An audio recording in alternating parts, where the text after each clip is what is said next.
Hey guys, so I'm gonna do something different today, and it's gonna be scary, but just hang out with me. I'm gonna rock back and forth while I talk. It's something I've been doing my whole life, and it's soothing. It's a coping mechanism.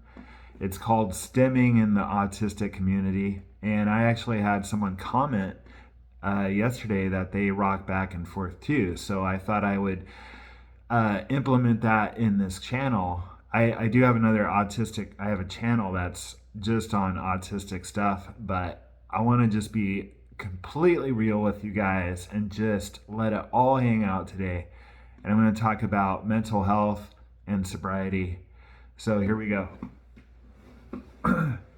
Um, I feel like I'm an 18-year-old trapped in a 51-year-old's body. I feel preserved. I feel like, in some way, I feel like being a drunk for 16 years, it stunted my mental growth. Now, that could be a good thing, it could be a bad thing. I think it was a good thing. Because I always get comments from people that are like, wow, you do not look 51. And I don't smoke anymore. I know that cigarettes can age you a lot. I have some old friends that they've been smoking since they were 16, and they look 65 or 70 now. And yeah, I got bags under my eyes. It's Sunday morning, and I stayed up late last night dancing. I just posted a video about that. Um, trying to get some manic emotions going just to feel high while dancing. So check out that video. Um, but I want to talk about mental health, and is rocking back and forth, a bad thing? Is it a mental illness? And I don't think so. I think it's just a coping mechanism, just like alcohol was, just like cigarettes, porn, you name it. I mean, my whole life it consists of escapes. I'm like the escapism artist when it comes to not wanting to feel who I am deep down. And I think a lot of it's from shame, growing up with a father who was very strict. Um, you know, when he punished me, it was through the roof. I mean, it was rage. He had rage. I think he was like a dry drunk. He didn't drink. He didn't want to be like his dad, but he had all the signals of being an alcoholic. And he was terrorized by his dad. His dad would get drunk and hold a shotgun and scare my dad to death. Um, so my dad didn't want to be like his dad, so he didn't drink, but he had all the mannerisms of a dry drunk. So my dad also has a lot of autistic traits. He's a perfectionist, and does everything by the he'll overachieve. He restores cars as a hobby. He's 82 years old now, and he restores cars as a hobby, and he always has to restore things beyond spec, like mint, like showcase quality. He goes over the top, and he's very regimented. He wakes up at the same time, he has breakfast at the same time. Then that's how we were raised. My sister and I, we had breakfast at 6:30 every morning, okay? We had specific meals on certain days. We had dinner at 6 p.m. sharp every night. We watched TV. My sister and I grew up on TV. I was raised on the facts of life, growing pains, different strokes, the cartoons in the morning. Then there was MTV on the weekends, but I had to go to bed early. And when I was sent to bed early, like 2 hours too early, I would invent songs because I couldn't obviously listen to a radio or a stereo. It was bedtime.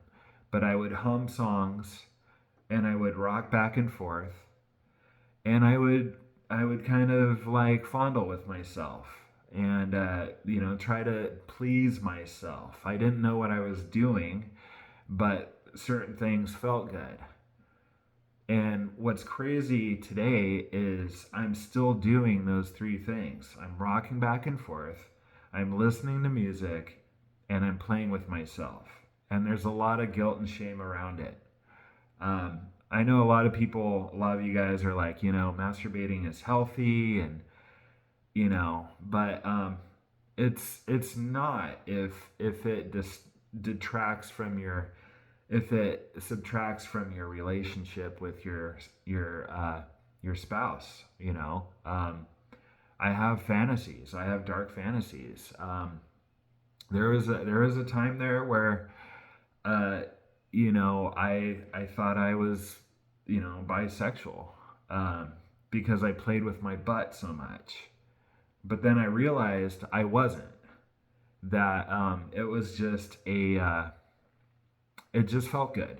There was nothing behind it. Okay, it was just something that I did, and I've had people you know think I was gay because I was a little feminine, and I'm not. I'm just a guy who I think has above intelligence and expresses emotions more sometimes than the normal, like, man's man, the guy that's just grunts and drinks beer and watches sports and has a riding lawnmower. I like some of those things too. I love MMA, I love UFC. I work out, I shadow box alongside the UFC.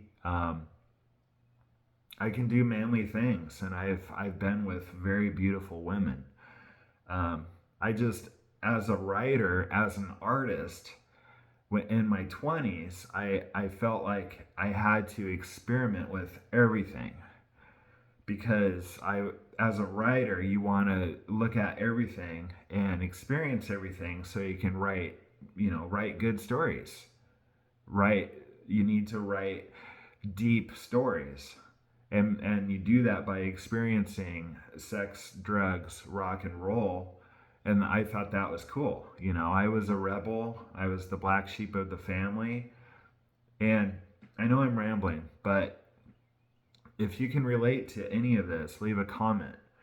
But um, I think that a lot of us who are hypersensitive to our surroundings will turn to coping mechanisms. I'm sure some of you tap or you hum or you whistle or we all escape to some certain degree. Even, watching TV is an escape. Most of us just want to come home and watch TV until we pass out. That's an escape. Okay. What is not escaping is sitting still and meditating. That's where everything is revealed. But I don't want to do that. The world is suffering right now. We feel a lot of pain.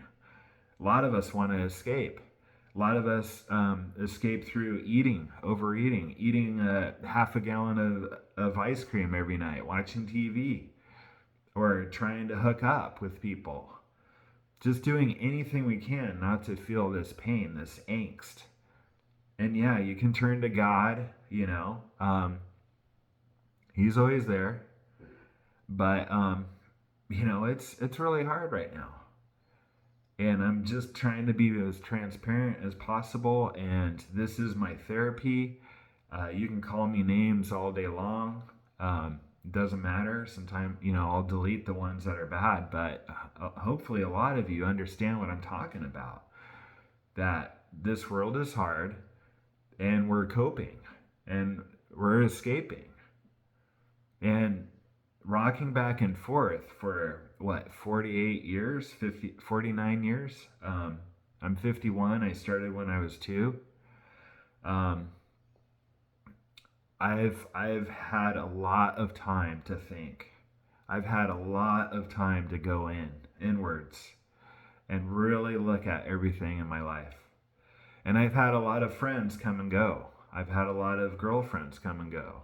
I've had a lot of jobs, and I think I've had some good experiences. And at the end of the day, it comes down to just having uh, communication. Talking to you guys. It's not about the money. It's not about the sex, drugs, and rock and roll.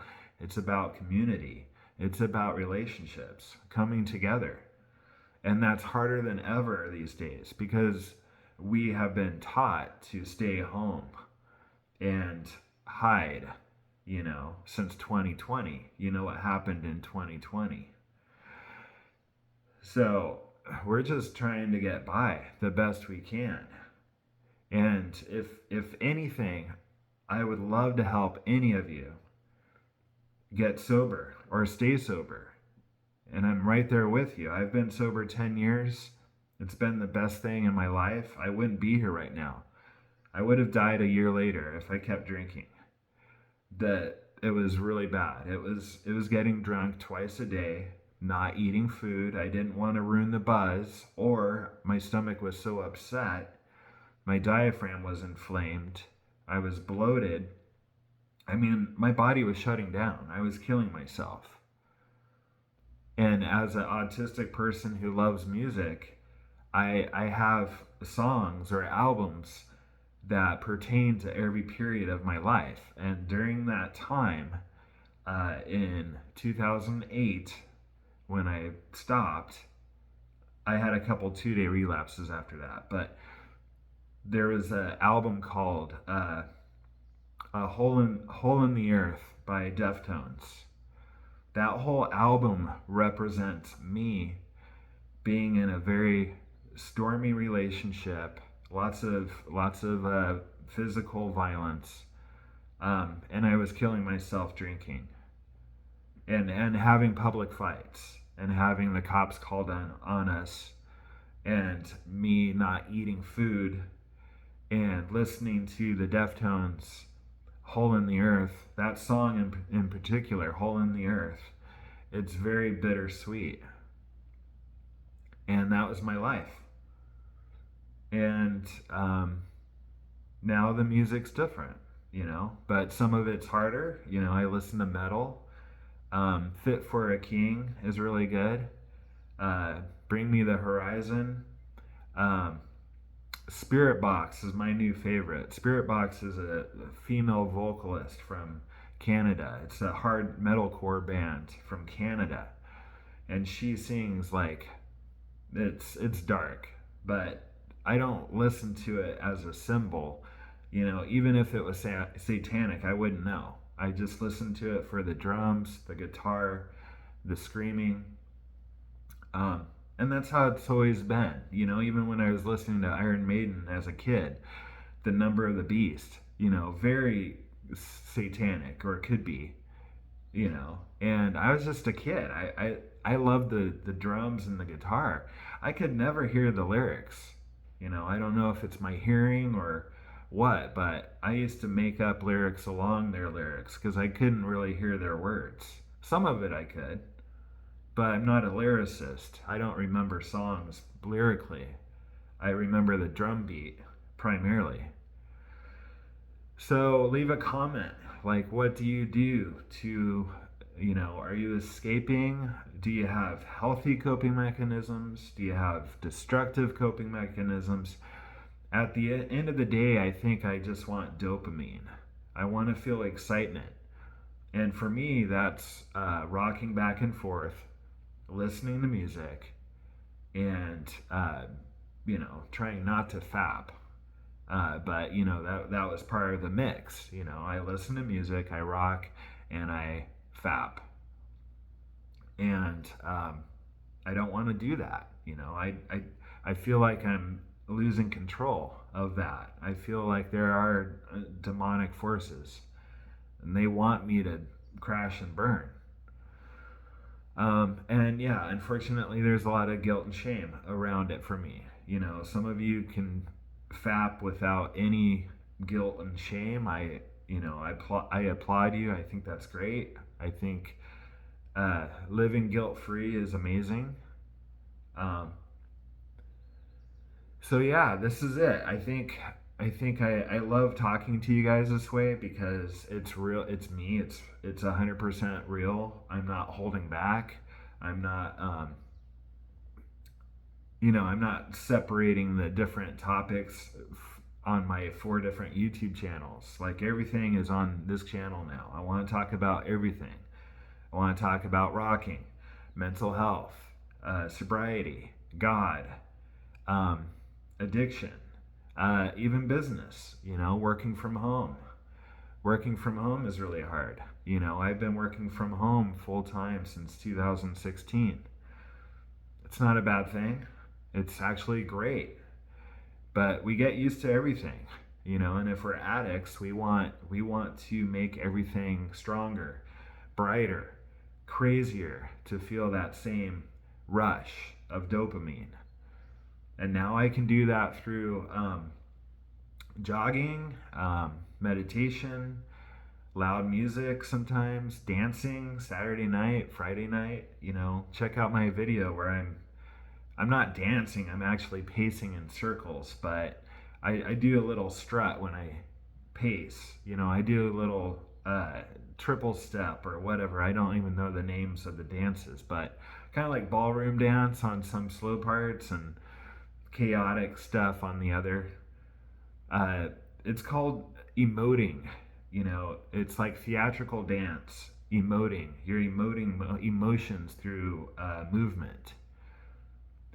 And someone asked me if I had any hobbies. That would probably be it. Is creating videos, dancing on the weekends, jogging. I used to play racquetball. I used to play drums. I used to write a lot. I used to have 4 blogs too.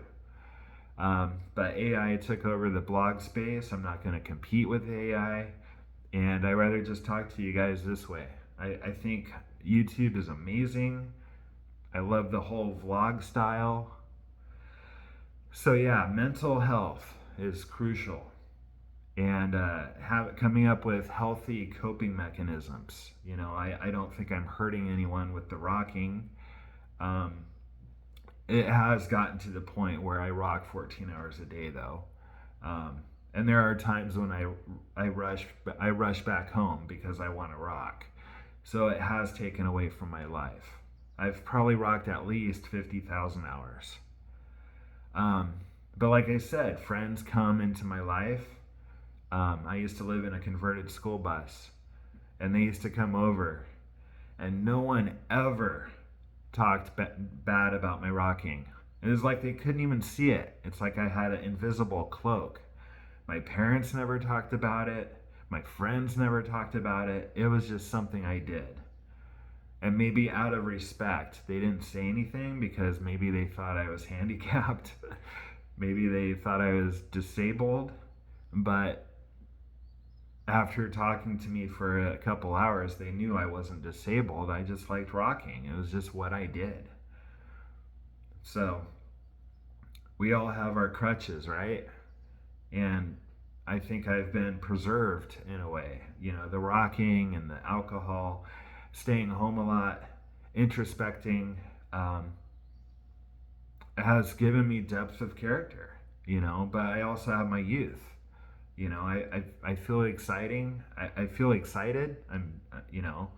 I don't think I'm like most 51-year-olds. I think I'm all about life now.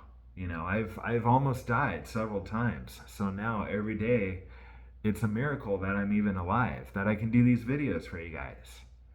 I had a heart attack when I was 32, for real. I still feel my heart sometimes.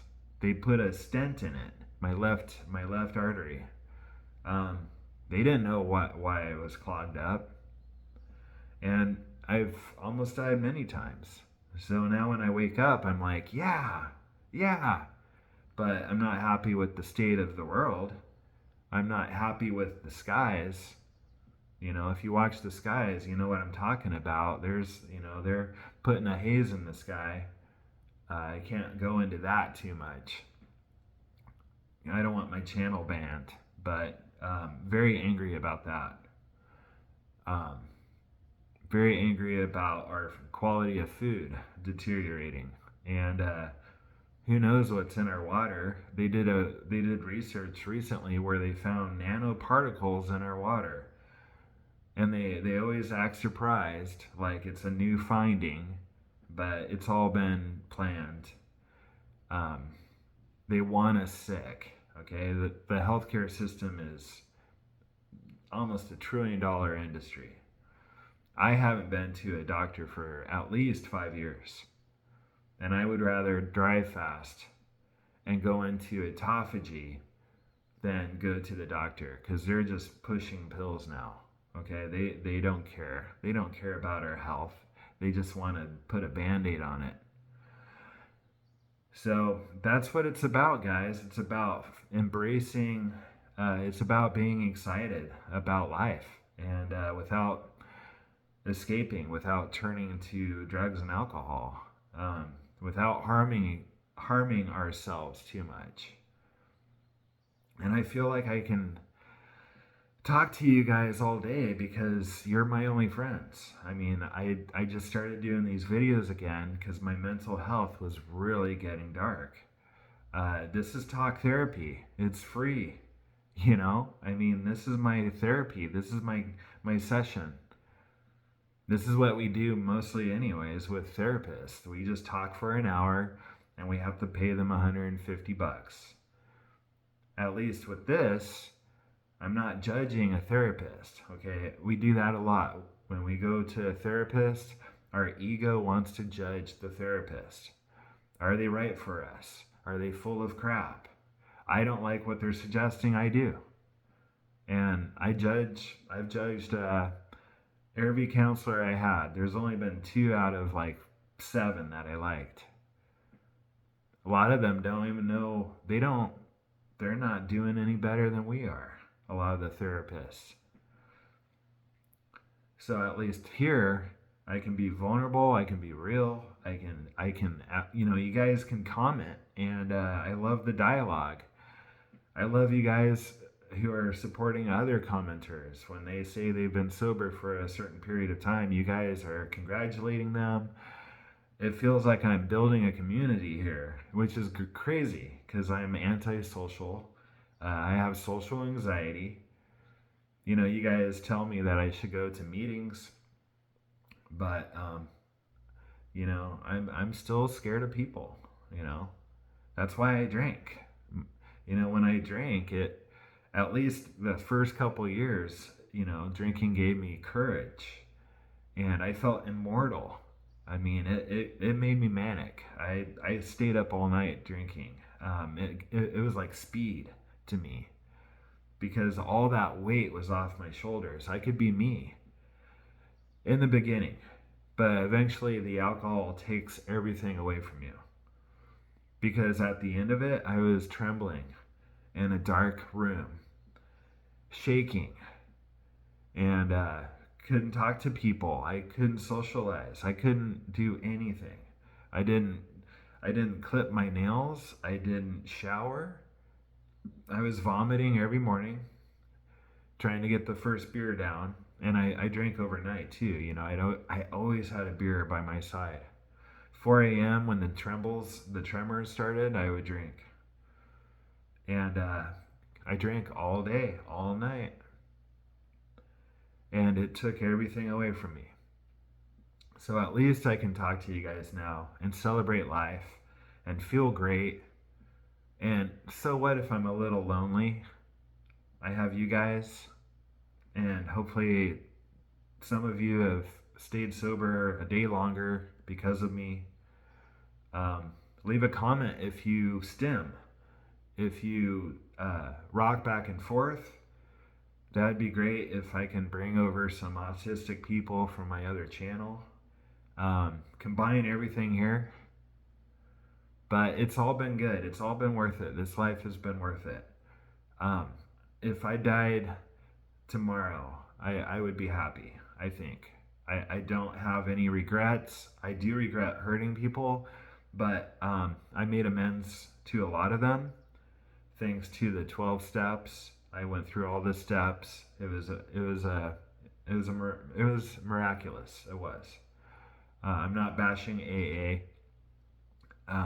I think there's a place for it. I think it's great to learn those principles, especially when we've been drinking for decades. We lose our morals. We lose our footing, our grounding. We need to incorporate those principles, and it's solid building blocks. That's why AA has been around since what, 1937 or something like that. It works. I would rather go to AA than therapy sometimes. But anyways, my therapy today is you guys, talking to you guys, uh, letting it all hang out. You know, my rocking, playing with myself, my insecurities. You know, some of you just can't handle this. You're gonna call me weird or sick, or and just whatever. If you're judging me, there's something going on with you. That's why you're triggered by me. You're projecting your stuff onto me. That's called you got to do some shadow work. Okay. As an alcoholic, I blamed everyone but myself for my problems. And that's what we do as alcoholics and addicts. We blame everyone but ourselves. And that's called projecting. And it's called shadow work. And when you start dealing with your shadow, what you're suppressing yourself by judging others, when you unwrap that, then you can truly start living 100% accountable for your life. Because at the end of the day, we have to take ownership of our life. It's no one's fault. I used to think I was poor because of everything, my job, the people I hung out with, everything. But it was really me. It was my stinking thinking. It was my alcoholism. It was my inconsistency, not doing the right things. I wasn't focused on the right things. I wasn't focused on trying to improve myself. I was just looking for scapegoats.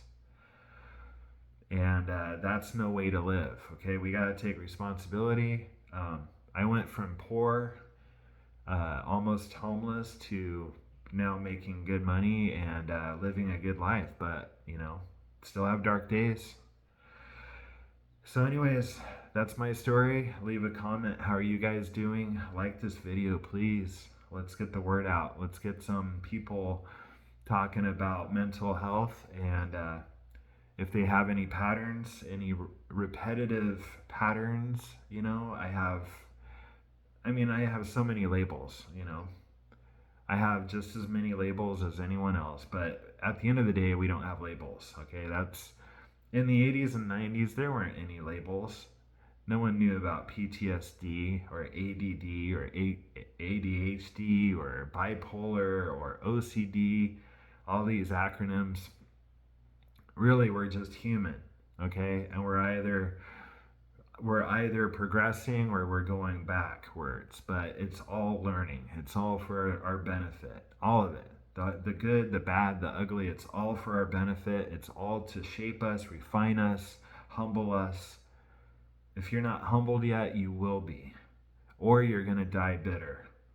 All right? But if you take these struggles as lessons for wisdom and refinement, you're going to love it. You're going to look forward to these hurdles and these hardships like the monks do. They struggle on purpose. They look forward to struggle. That's where all the lessons are. There's no lessons in winning. All right? Of course you want to win, but after struggle, that's when winning tastes so sweet. But if you're just easy breezy your whole life and you haven't been through any hardships, no one's going to listen to you. They don't care if you've had all rosy, peachy life. Why do you think people hate the Kardashians? Because they haven't been through anything hardcore. So go ahead and collect those battle scars and inspire others by sharing your story. But if you're still drinking and you're still putting other people down and you're angry and you're hurting people, just realize that you're going to get humbled, or you're going to die, or you're going to go to jail. All the crazy people I knew in my 20s and 30s, they've gone to prison, or they've died, or they got really humbled and they got sober. It's the smart thing to do, okay? When you're a rebel and you're destructive and you're like a tornado through your whole life, it doesn't last. You're going to burn out and you're going to die. There's nothing cool about it. There's nothing cool about hurting people. There's nothing cool about being self-centered.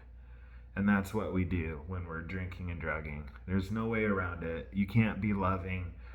You might pretend if you think you're loving when you're drinking, you're just taking a break from reality, okay? And it might feel good temporarily, but you're just fooling yourself. You're not pleasant. You're not loving. It's fake. It's a prop. You're propped up by alcohol. I mean, I've been a happy drunk. That buzz used to make me happy. But really, it was me taking a time out of reality. Okay, anyone can escape and feel good temporarily, but eventually it takes everything away from you. I mean, look at Snoop Dogg. Even Snoop Dogg quit weed. You know, why would he have to quit if it was all peachy and rosy? It eventually sucks. It really does. So I'm glad you guys are still alive. I'm glad that we can celebrate a new day. It's Sunday morning. No hangover. No, and great energy. And my youth is back. And life is amazing if I don't watch the news. Anyways, leave a comment. Where are you from? How long have you been sober? What do you do? What's unique about you? And if you're not unique, that's cool too. I mean, do you have any repetitive patterns that you notice? Do you think do you have good coping mechanisms or bad coping mechanisms? Maybe suggest a healthy coping mechanism for the audience. And that's it. So it's all been fun, and it's been hard. It's been blissful. It's been depressing. It's the whole 9 yards, and that's what makes life so interesting and deep. The spice of life. And I'll keep doing these videos. If you guys like the direction of this video and you don't mind me rocking back and forth, then cool. Let's keep it going. And I always wanted to just do videos for a living, just talking, and I always wanted to make money rocking back and forth, and I never knew how. But this could be, if YouTube starts paying me, maybe that could be an option for me down the road. But the bottom line is, I help someone out there get sober or stay sober longer, because it's a war zone out there, and a lot of people are killing themselves in more ways than one. It's very sad. It's pathetic, and they need us. Okay, we need you, and you need us. Whatever that means. I'll talk to you soon. God bless. Have a great day.